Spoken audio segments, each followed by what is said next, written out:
सोचो, अगर किसी योद्धा का एक हाथ कट जाए, एक आंख चली जाए और शरीर पर 80 घाव हों, क्या वो फिर भी युद्ध लड़ सकता है? इतिहास कहता है हाँ, अगर वो महाराणा संग्राम सिंह फर्स्ट हो।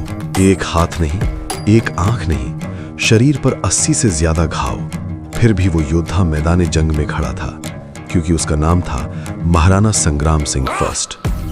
16वीं सदी का भारत, राजपूताना की धरती पर एक ऐसा राजा था जिसने अपनी जिंदगी में 100 से भी ज्यादा युद्ध लड़े और इतिहासकारों के अनुसार उनमें से अधिकांश युद्ध जीते।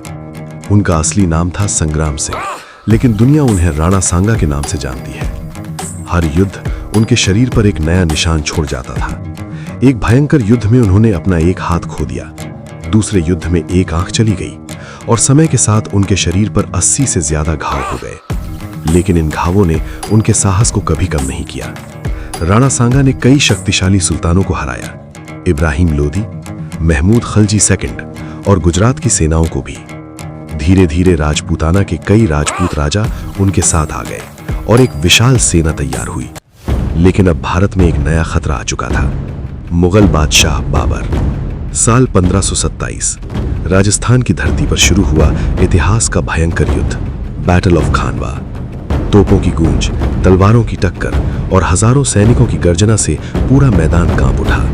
राणा सांगा खुद अपने सैनिकों के आगे आगे लड़ रहे थे।